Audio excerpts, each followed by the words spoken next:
Olá, caro discípulo, cara discípula. Nós estamos numa caminhada do passo a passo.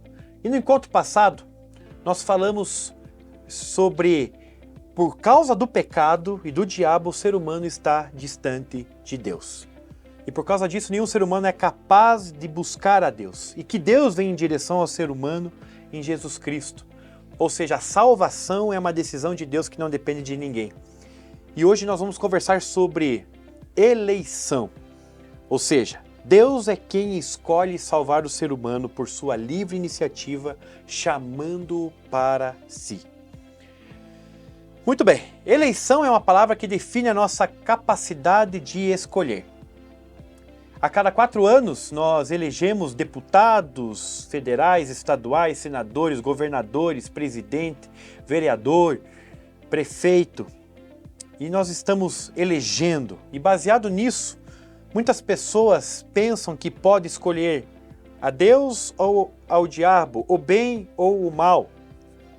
Isso é um dos maiores enganos que podem nos afastar do que a palavra de Deus verdadeiramente nos ensina. Porque quando Deus cria o ser humano, o faz de maneira perfeita, sem qualquer maldade em sua natureza.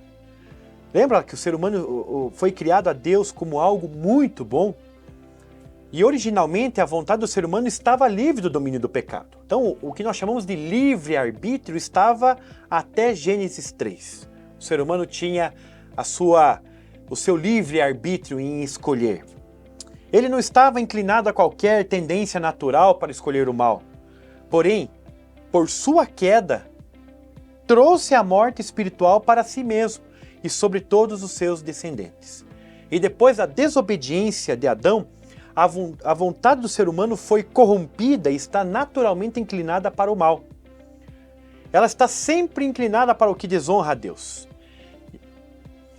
A Bíblia vai chamar essa vontade da vontade da carne. E aí há um grande equívoco, porque a gente acha que a carne é o corpo. Não, a carne, essa ideia da carne vem do grego sarx, que significa uma mente rebelde com relação aos desejos de Deus. E não necessariamente o nosso corpo, mas é uma mente rebelde. Se você ler lá Romanos 7,5, Paulo vai nos dizer que antes da salvação nós vivíamos sob o domínio dos nossos impulsos pecaminosos e que foram estimulados pela lei que Deus fez, resultando em ações que nos levam à morte espiritual. Em Romanos 5, 12 e 14 diz que o pecado começou com Adão, levando a morte a todos, absolutamente a todos, pois todos pecaram, evidenciando o que nós chamamos da universalidade do pecado e da morte, antes mesmo da lei, quando Deus ele revela a sua lei no Antigo Testamento, principalmente os 10 mandamentos, como é conhecido de todos. Observe que depois da queda da humanidade em Adão, a vontade do homem não é mais livre, pois está aprisionada pelo domínio do pecado. E aí a lei, ela não nos salva. A lei é como se fosse um raio-x. Sabe quando você quebra o braço e você vai e faz um raio-x? A lei vai mostrar que o braço está quebrado. E eu não posso pegar aquela chapa de raio-x e embrulhar no braço, engessar o braço, porque não vai funcionar. A lei aponta que há algo de errado e a lei nos mostra que somos pecadores e nós não temos capacidade de cumpri-la. Em outras palavras, o ser humano ele não tem a capacidade do livre-arbítrio antes da salvação, pois todas as suas decisões são influenciadas pelo pecado, ou seja, pelo seu arbítrio. O seu arbítrio, a sua vontade não é livre, porque está sob o domínio do pecado. E quando nós lemos no Sermão da Montanha, Mateus 5:28, ou em Marcos 7:20, Jesus ensinou aos seus discípulos que pecado não é aquilo que se tem vontade de realizar, mas aquilo que se deseja antes da vontade de realizar. Ela está na essência do ser humano. Por isso, Paulo, escrevendo aos Gálatas, no capítulo 5, verso 1, diz que devemos permanecer firmes na liberdade para a qual Cristo nos libertou e não nos submetermos novamente a um jugo de escravidão. Apenas Deus é livre em sua vontade, ou seja, somente ele pode tomar decisões que não sejam determinadas pelas circunstâncias e nem por ninguém.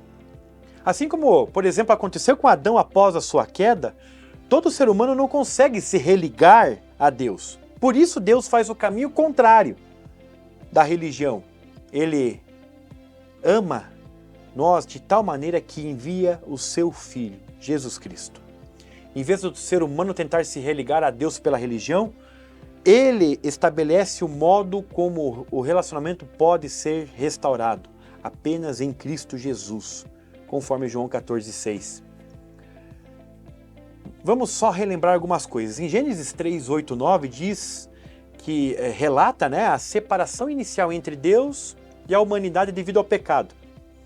Mas em Efésios 2, do verso 1 ao 5, por outro lado, fala da reconciliação e da nova vida oferecida por Deus através de Cristo, apesar dessa separação inicial. Por isso, entendemos essa ideia errada do livre-arbítrio que diz que o ser humano é quem tem a autoridade e a capacidade de escolher a Deus ou rejeitá-lo. Preste bem atenção. Conforme João 15,16, não sou eu que aceito a Jesus. Antes, Ele é quem aceita. Ele é quem me aceita, é Ele quem te aceita. A livre graça, a ação livre de Deus sustenta que Deus é soberano, que tem autoridade e o ser humano está aos seus pés. Deus escolhe nos salvar. Ele tem a iniciativa de vir até nós. Então nós respondemos essa iniciativa à ação graciosa e amorosa de Deus. A Bíblia chama a nossa resposta à decisão de Deus nos escolher de fé. É a fé, que inclusive Deus produz em nós, e nunca o livre-arbítrio. Então, por exemplo, os textos de Jó, capítulo 3, verso 3, Efésios 2, 5, Tito 3, do 4 ao 7, e 1 Pedro de 1 a 23, afirmam que a salvação e a entrada do reino de Deus requer um novo nascimento e uma regeneração espiritual. E essa regeneração é fruto da graça de Deus operada pelo Espírito Santo, através da fé em Cristo Jesus, resultando em uma nova criação livre dos laços do pecado e da morte. Ou seja, é necessário nascer de novo, E quem produz esse nascimento não é a sua decisão, é a minha decisão. É o próprio Deus. Mas quem escolhe quem, Vamos entender um pouco isso, continuar essa conversa. Como você se tornou filho de seus pais? Você precisou ser gerado, certo? Você não decidiu ser gerado, você foi gerado. Ninguém que conseguiu escolher escolheu nascer nesta terra, na família em que está, nem ao menos escolher no país ou na nação ou na cultura que estaria. Não tem como. Assim é a relação ao reino de Deus. Todos os que fazem parte do reino de Deus fazem parte da mesma família, de uma única família, é a família de Deus. E para fazermos parte da família de Deus, nós precisamos ser gerados ou regenerados. E essa nova geração de famílias, essa nova geração, essa gestão é chamada de novo nascimento.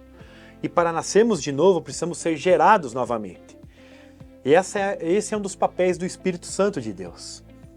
Em João 3, do verso 1 ao verso 8, Jesus nos ensina que a regeneração espiritual ou o novo nascimento é a obra do Espírito Santo.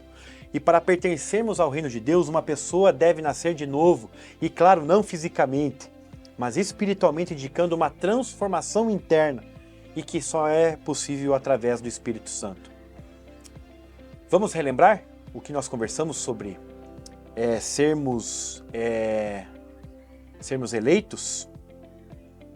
Por causa do pecado, o ser humano está inclinado para fazer o mal. E por causa disso, nenhum ser humano consegue escolher a Deus.